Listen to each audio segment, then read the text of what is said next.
Hey guys, welcome to our Big Brother Canada 7 finale chat. Sum up the whole season in one word. What would you say? I would say fart. Okay, well anyway, this is it guys. This is the big finale here. So, I gotta say, Big Brother Canada always brings it with the production value. They make it a lot of fun. But this was a little bit weird in the beginning of tonight's episode. The lie detector sequence at the beginning with the slow motion water on Kira. Oh my god, that was a little bit, as the puppet master extra. And yeah. Dane, he's a hoser with a heart of gold. Isn't we know hoser who... like a bad thing? I don't think so, because aren't there sports teams that are hosers? Hosers? This is hoser. I think it's that's different. Like a Canadian thing. It's not bad. Look it up. I'll look it up after. It'll be too late. Anthony, the natural born talker. Oof, for the natural born talker, he did not give some good speeches tonight, I'll say that. Kira, but anyway. emo.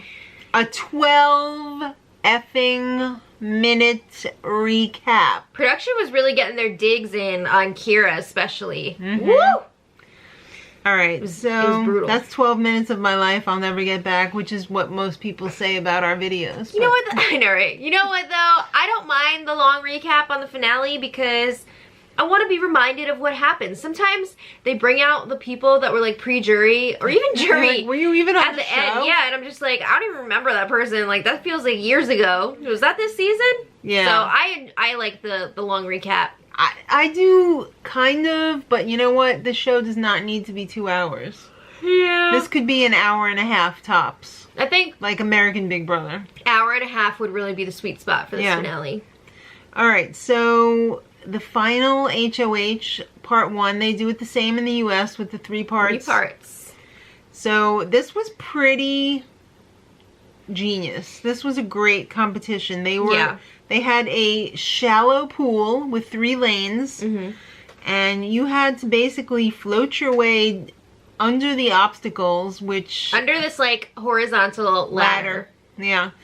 And you had 25, it looked like, chlorine tablets. Hockey puck tablets. They looked like in A Christmas Story when Ralphie curses, he says the F word. You gotta eat the soap. And he has to put the soap in his mouth. It reminded me a lot of that. Yeah. You have to stack up 25 of these on a floating disc. So if you're really rambunctious with your movements, you're gonna make waves. Or even if you actually move. Yeah. You're gonna make waves. And if the waves are too much, your freaking soap crystals are gonna fall. So everybody's dumping their stacks. Oh yeah, everybody had multiple dumps. Kira was dumping at 22. That hurts. You've got to make close. 0 waves. Dane dumped at 23. Ouch, that hurts. What the hell was up with Anthony calling himself Lord Douglas of Richmond? Ah! Well, there's Lord Douglas of Richmond. Dane is supposedly the Prince of, what, Cologne or something? They think very highly of themselves. I mean, it's fun to have the nicknames, but it just sounds really funny when you refer to yourself Lord as that. Douglas dumped at 23 also. Along with Dane. And then Dane won the part 1 of the HOH. And I really feel like Dane was at an advantage in this competition. He's tiny. He's tiny. And yeah. And he's tiny. Yeah. But also it is somewhat of an endurance competition because you know that you're not going to get this on the first try or probably even the first few. So they had to keep going and going and going. And I'm sure controlling the speed of your movement in the water with the ladder was probably pretty difficult on the arms, I would think. How hilarious was this float when they were floating under the things? It was so funny. I was waiting for them to start holding hands like otters. Yeah. Alright, so every single part of the competition, all the way through to the final speeches, Anthony, I just spoiled it. Anthony was like, I'm assuming I got this. If you guys are watching this, you've already seen the finale. Yeah. You know, so we can talk about things out of order. So he thought that this was going to be so simple for him to beat Kira. I think that was all for show because I think Anthony knew realistically there was no way he was going to win the second competition because, let's be real, usually the second comp has a lot to do with knowing the days and the events throughout the season. He didn't study Dane's trunk full of garbage macaroni. Even if he did, it would have been too little too late because you really got to be going over that from day one. The whole time. Yeah. So this competition was you had to solve questions by lining up stacks of people, comp names, or numbers to satisfy it was like the 4 question. questions, right? Yeah, I think it was 4, and it was like, you know, all these people, all these competitions were on even days, or like all these people were evicted by like 3 votes, or like this many people, or these competitions were played by an even amount of people, blah, blah, blah. Things like that. Right. So, let me just say, Anthony had 0% chance of winning. There was no way! He quit. He ended up quitting on the second question after it took over an hour to get there. An hour and 20 minutes, I thought it was. Ooh, or I think it was like an hour and 2 minutes or something. Yeah. There was a 2 in there. Kira did okay.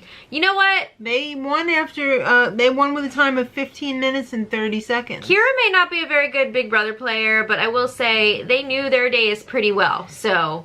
They weren't fast either. I mean, they didn't blow through it, but hey, they were okay. It was enough to win it. Yeah, I think Kira knew, you know, going into this that Anthony was not gonna do anything here. So I'm sure Kira was like, you know what, I could just like take my time on this, maybe have a cup of tea in the middle.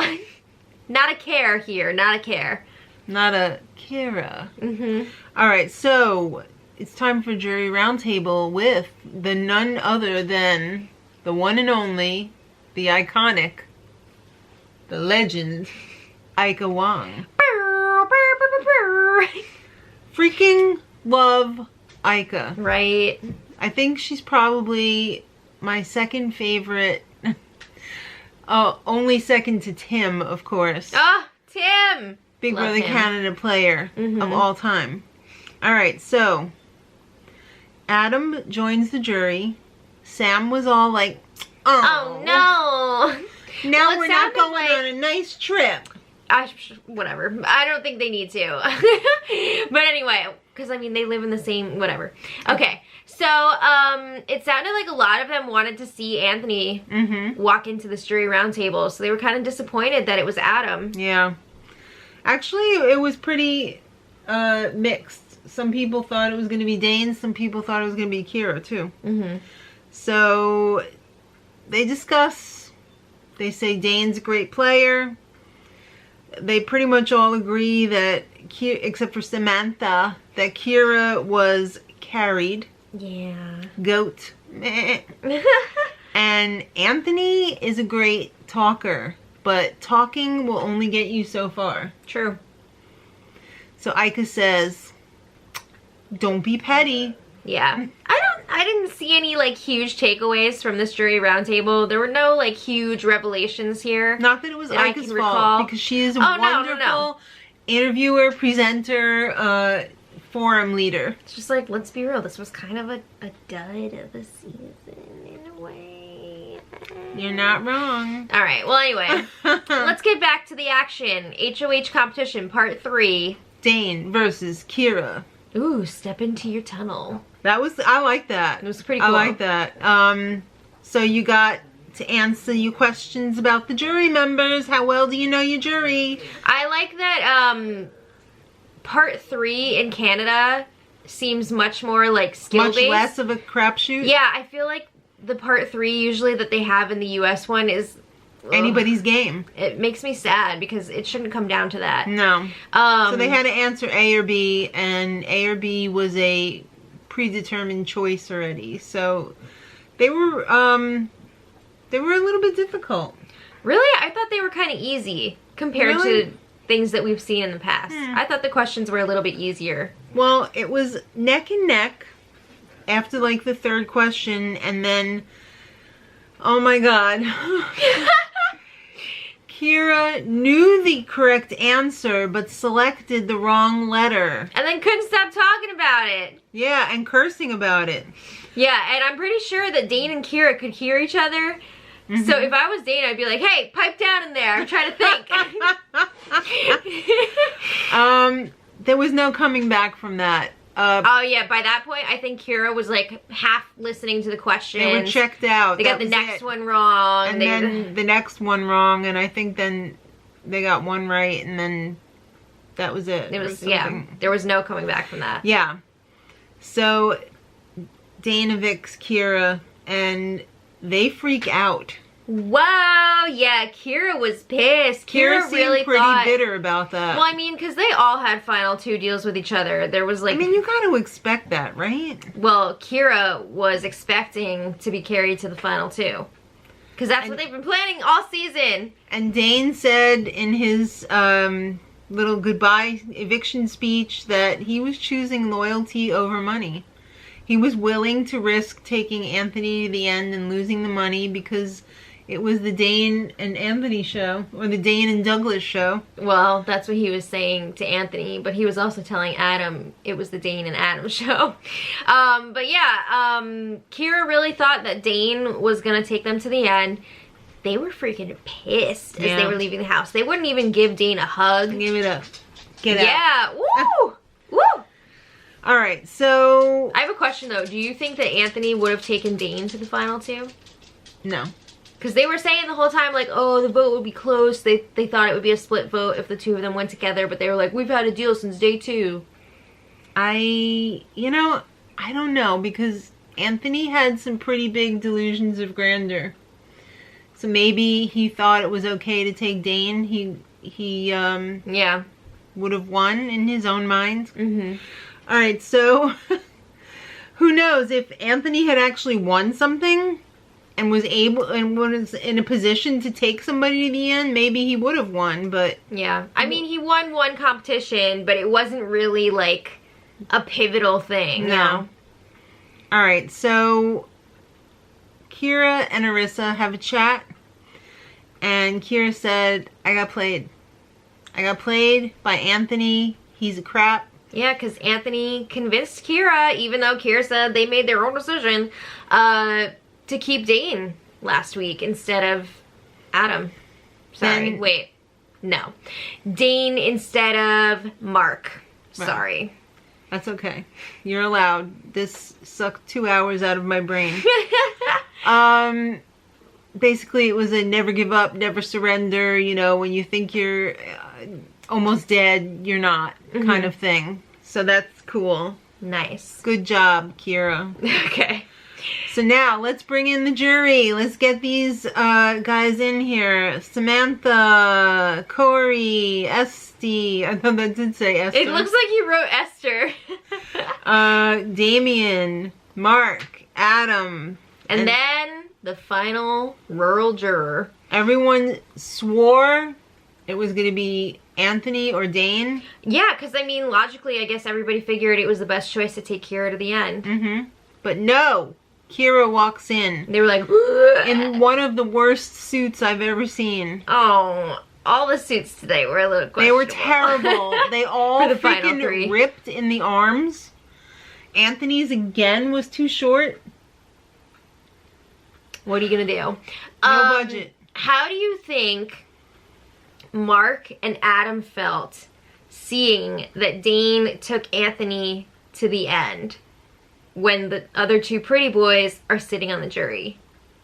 Do you think they were pissed because they didn't get to go to the end?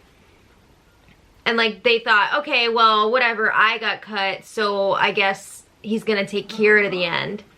You know, yeah. But then he didn't. He took Anthony. But maybe they thought, oh, Anthony must be like weak or whatever, you know. I don't know. I don't know. But the jury got to ask their questions, which were friggin' ridiculous. A lot of, like 75% of the time, the questions are basically just like, why'd you betray me? Like, why should I still vote for you? You were lying, and what was it, Dane said, I never lied to my guys except to get Adam out. Yeah, Sam was asking about like when Dane lied and how it benefited him and blah blah blah. Which I feel like Dane lied about more than just that to Dane his lied boys. about everything. What about when he was secretly trying to get rid of Sam for like half the game? Yeah. But was it really a secret? I felt like he was doing that out in the open. Well, I mean, he wasn't telling Adam that to his face. Well, I think Corey actually had the best little, you know. Ooh, there was some intensity there. Corey knows finesse me. that she got Why played should I keep you? by Anthony. Yeah. I'm a little bitter. And I think she won 1 point for Corey on that. Anthony did not handle these questions well.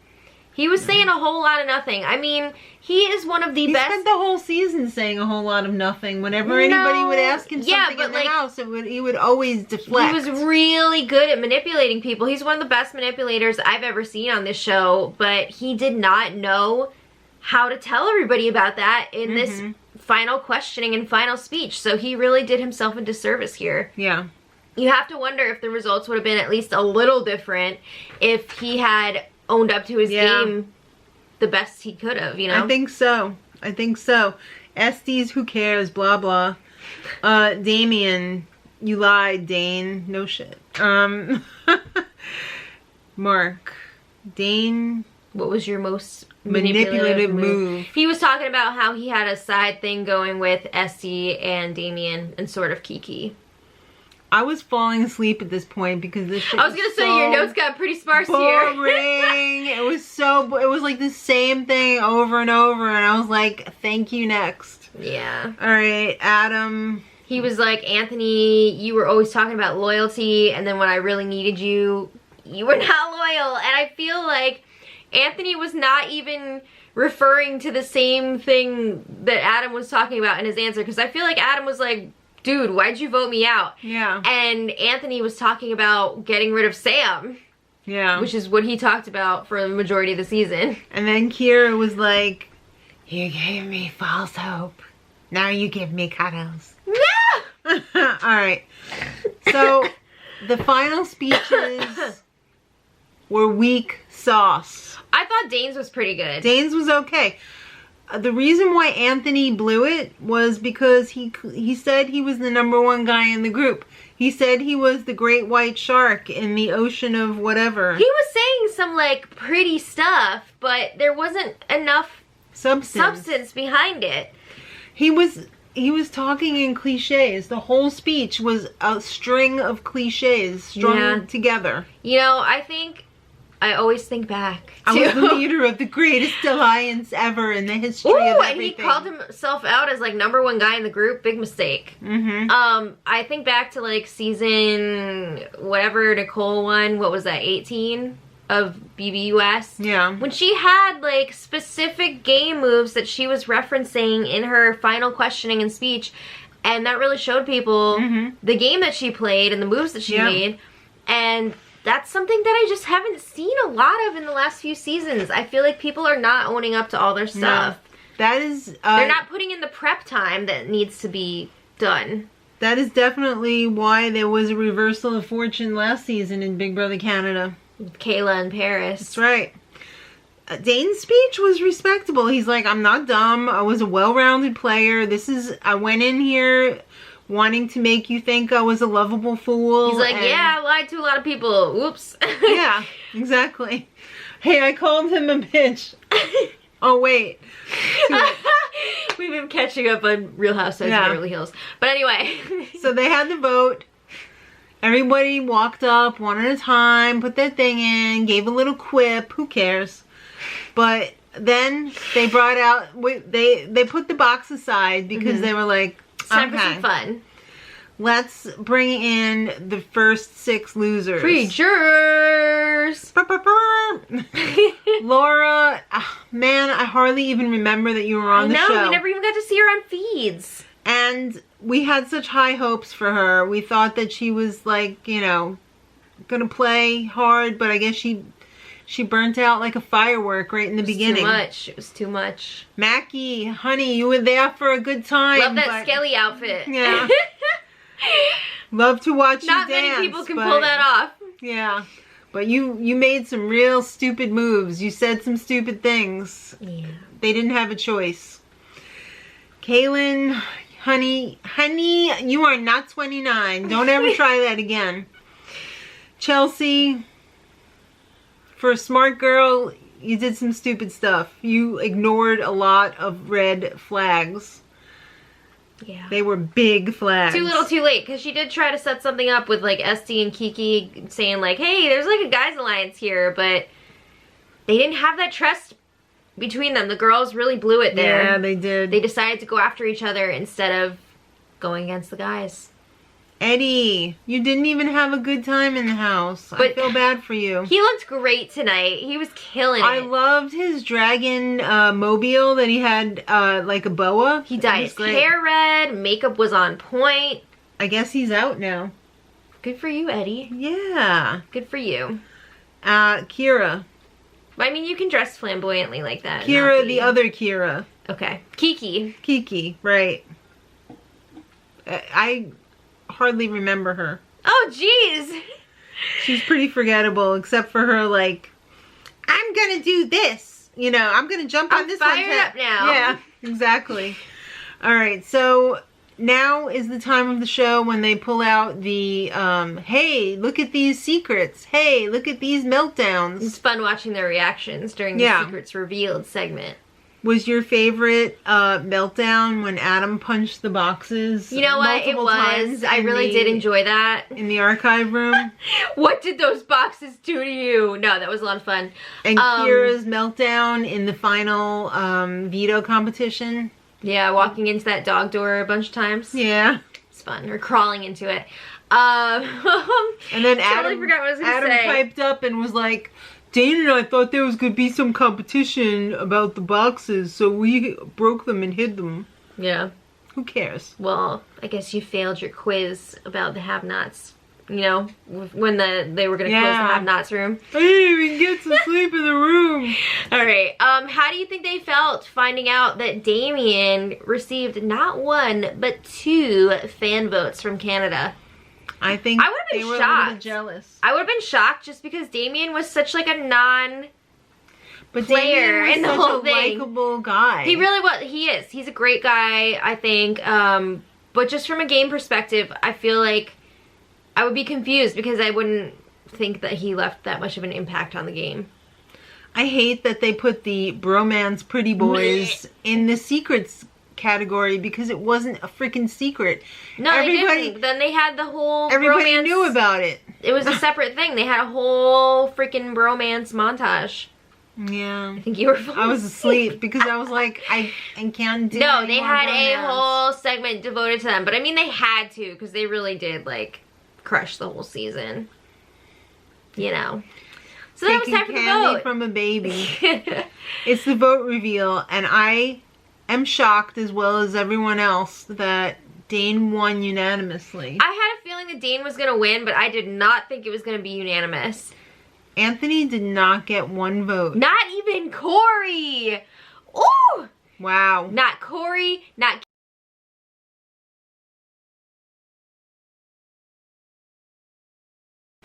I'm kind of disappointed that they don't have Canada's favorite player.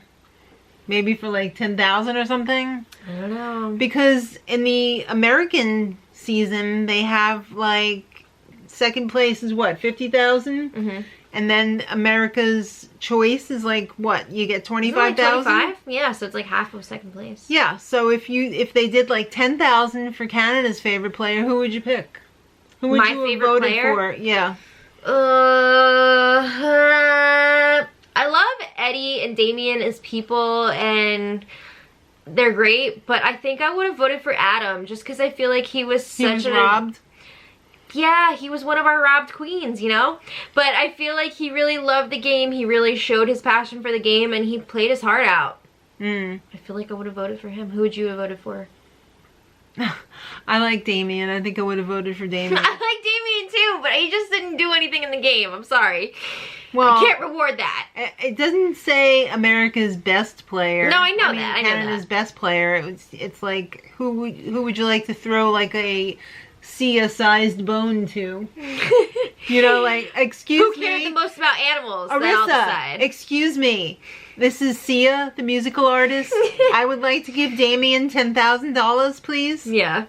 I will say, I feel like this vote is very revealing, and it's something that we've seen the last few seasons in the US and in Canada. That Machiavellian style of gameplay is just not being rewarded like it used to be. We don't like it. We don't like it anymore. I like it. I don't like it. So if Dr. Will played again and played the same kind of game that he played the first 2 times, you wouldn't like it. I really don't think he was trying very hard to win in his season. Well, then you were fooled. No, I wasn't. I thought he was just there to have a good time. And you falling for it. You're falling for it. She's falling for it. Okay. Well, it's sad to see that, though, because that is a legitimate style of gameplay, and I don't know if it's just people's sensitivities or what, but, like, something is holding everybody back from rewarding that, and I really think it should be a well-rounded player that wins. I think also the problem with that style of gameplay, it wouldn't be an issue as much, but the people that are doing it are not owning up to it in their final speech. Like, even the first season of Celebrity Big Brother US with Ross. Yes. He didn't own his game. Yeah. He denied a lot. Yeah. So I feel like if you're able to point out what you did, and it's like, yo, if you've got I lied the to you, but to back it up, yeah, you can return your goods. I think maybe that would make a difference. I agree with that 100%. It's just interesting to see how the game, not only how the gameplay has changed, but how the view of certain types of gameplay has changed. Do you think they don't own up to it because they're still stuck in that mode of deny, deny, deny? It could be. It definitely could be. Or they just don't know how to win. I think it's a combination of things. Yeah. I really do. But anyway, that's season 7, guys. Thanks for joining us. Thanks for hanging in there. I know it wasn't the most exciting season, but it was still fun in its own way. Don't worry. In another month, we'll be enjoying Big Brother US. Season 21? So possibly you. Yeah, so let us know what you thought of tonight's finale in the comments. Thank you guys again so much for watching with us, and a special thanks to all of our patrons on Patreon. We could not do this without you guys. We appreciate you more than you will know. Yeah. And you have a special place in our hearts. Thanks so much, guys, and until next time, much love.